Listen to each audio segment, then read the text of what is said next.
যে কোনো অফিসে ডেস্কে অথবা যে কোনো সাইটে ডিসপ্লে করে রাখা যায় এরকম একটা প্যাকেজিং কিন্তু আমরা করছি। এটা কিন্তু আবার যে কাউকে আপনি গিফটও করতে পারবেন।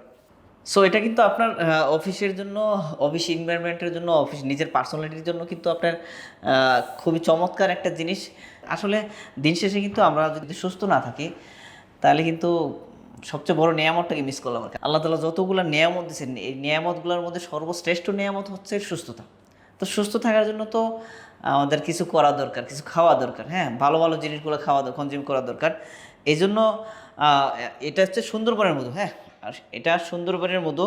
সুন্দরবনের মধুর কিছু বৈশিষ্ট্য আছে কিন্তু এই যে দেখেন আমি একটু আগে খুলছি, এটা এ বছরের মধু। এটা কিন্তু এই যে ফার্মেন্টেশন হচ্ছে। তো এটা এরকম হয় যে আপনি যে বাসায় যখন ডেলিভারি পাবেন এটা খোলার পরে কিন্তু গ্যাস হবে। হ্যাঁ, এটার সুন্দরবন মধুর একটা বৈশিষ্ট্য আর কি। তারপরে উপরে কিছু পোলেন জমে থাকে, গাছ জমে থাকে। এটা যেহেতু আমি ইউজ করছি খাইছি, যার কারণে গাঁটটা নাই আর কি। এখন আমরা আগে ইউজ করছি খাইছি, প্রথমবার যখন খুললে তখন একটা গাঁট পাওয়া যাবে আর কি। এই গাঁট, এটা কিন্তু এই সুন্দরবন মধুর একটা বৈশিষ্ট্য। সুন্দরবন মধুটা একটু টক, হালকা টক মিষ্টি হবে, হালকা টক।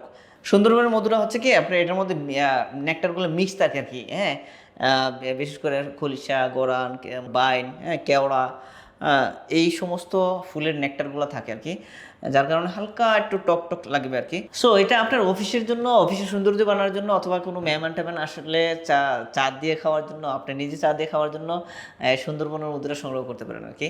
সুন্দরবনের মধুটা অর্ডার করার জন্য যেটা করতে হবে, স্ক্রিনে দেওয়া নাম্বারে কল করতে হবে অথবা আমাদের পেজে মেসেজ করতে হবে, অথবা এখানে যে বাটন আছে বাটনে ক্লিক করেও আপনারা সংগ্রহ করতে পারবেন। চলুন আমরা আবার কেমিক্যাল থেকে বের হয়ে প্রকৃতির দিকে ফিরে আসি।